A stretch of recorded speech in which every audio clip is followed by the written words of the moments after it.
everybody. Look at y'all. Y'all look good. Y'all look healthy. I am so happy to be here. Actually, that's a lie. Because here for me is still in my house. So, and I've been in here for way too long. But I'm glad that you guys are here with me in my house, because I think we can all agree that this is a really stressful time. Like, believe it or not, the #1 killer in the United States right now is still stress.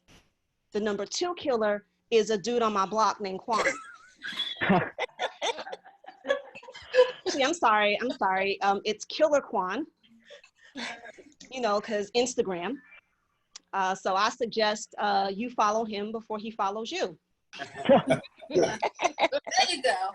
I have been probably like you guys, sort of overwhelmed and inundated with recommendations about what we can do to stay in shape, right? Everybody's like, oh, you know, walking is good exercise because you could do it anywhere.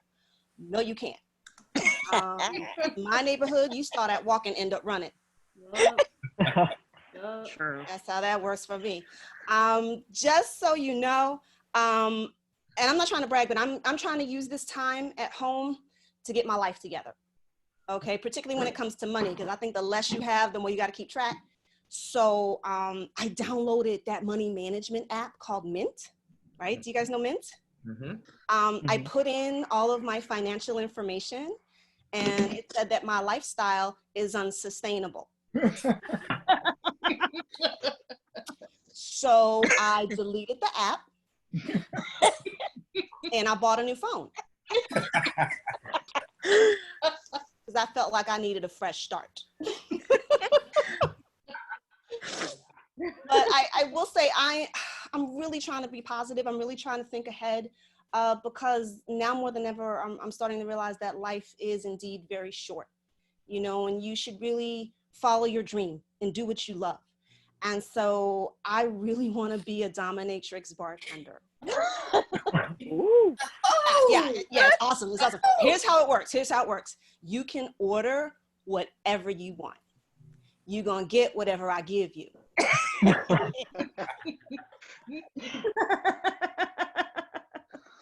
going to wait because I want to hear all the laughter. This feels so good.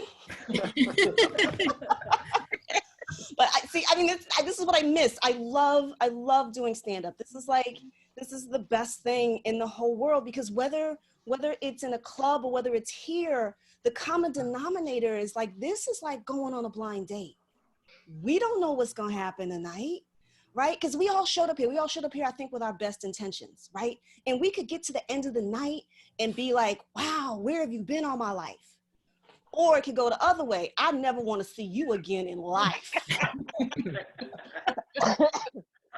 And, you know, I think, I don't want to speak for all comics, I'll speak for me. One of the things that's difficult for me to deal with in comedy are hecklers, right? I did a show, you guys. I did a show on Halloween, right?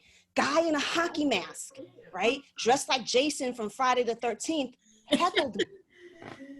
And I was like, sir, have you seen the movie? Jason doesn't speak. So either stab me or shut the fuck up.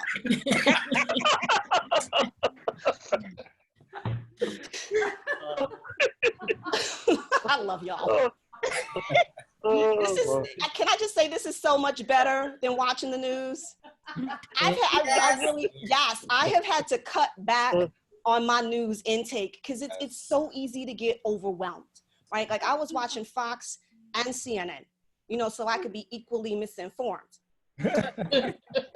So right now, I've just cut it down to the briefings from my governor.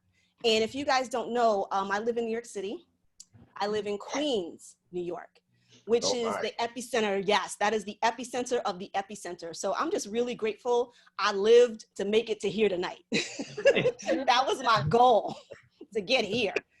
So I don't know if the news has reached y'all on the West Coast, but Governor Cuomo gives some really good press briefings. Like, I tune in and he's on, I pour me a glass of wine, like, what's he talking about today? Because compared to our president, he is sounding sexier and sexier every day. Because our governor, listen, it's straight no chaser. He's real honest. He'll just come right out and say, listen, we all ain't gonna make it. And you like, yeah, okay, bet. I know that. But what, I don't know if you've noticed this, and this is what kind of bothers me. Everybody's trying to place blame. Like, whose fault is this? And that's when I feel like I'm turning into my mother, because my mom's Jamaican. And my mom would be like, but don't care who started it. Just fix it, or me gonna fix it for you. You don't want crazy Jamaican lady fixing your life. But like, okay, you know, it's the elephant in the room. Everybody wants to blame China. I don't think that's the way to go, right? I don't think we really want to piss off the people who sew our clothes, cook our food, and make our toys. Right? We mess around with China, end up naked, hungry, with nothing to play with.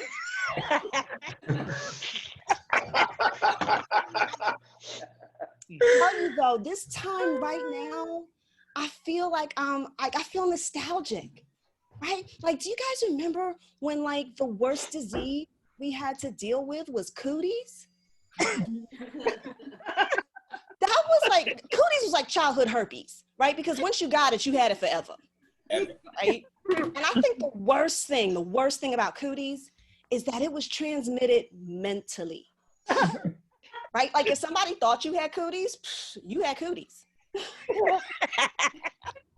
And the only cure, at least back in the day, the only cure for cooties was adulthood, right? But then HPV came along and whoo, we were back in the cooties game, everybody. Or should I say Corona has put us back in the cooties game. Oh man, but I feel I'm really grateful that you guys are here, because I feel like I have watched more programming and more TV in 1 month than I have in my entire life, right? Like I was binging scary movies for a bit, like the old school ones, like Jason, Freddy Krueger, Hannah Montana. It holds up. The scary in that holds up really well. Oh my gosh, you know, I rewatched Hidden Figures. Oh, that movie, I have never felt so proud and so stupid.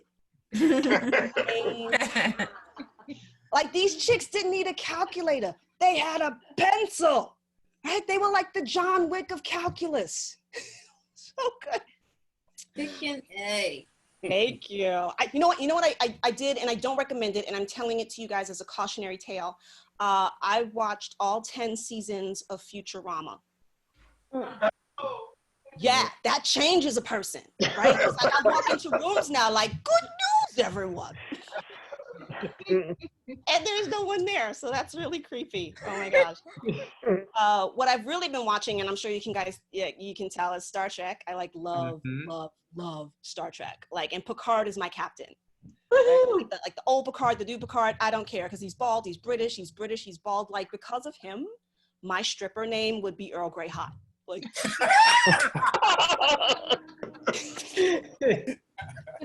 you know what I finally saw? I know I gotta get ready to go, but I'll just say this really quick. You know what movie I saw? I saw Aquaman, finally. Did you guys, I hope enough of you saw Aquaman. Yeah. And somebody told me this, and I don't know if it's true, but somebody told me that Aquaman has a plot. And I just remember like turning it on, and then like 2 hours later, there was just a puddle of drool. I'm like, something happened for real? I thought it was just Mr. Lisa Bonet's husband. I was like, don't let that chick mess up, because I will volunteer to be that man's Khaleesi any day. That's what I'm saying.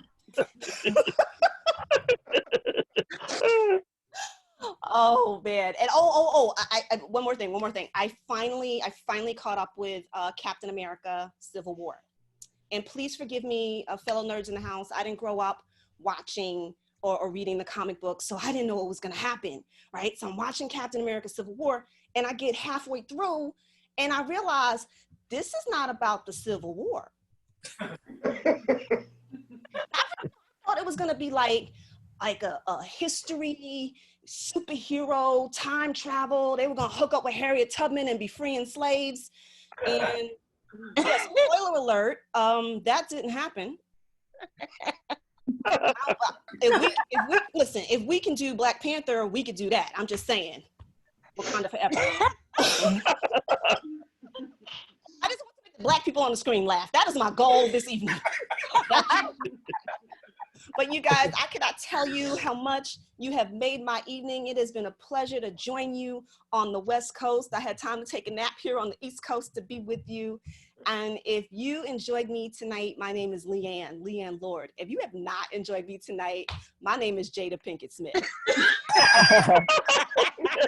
You guys so much. You've been so great. Thank you. Thank you. Thank you. LeighannLord. Ah, that was fun.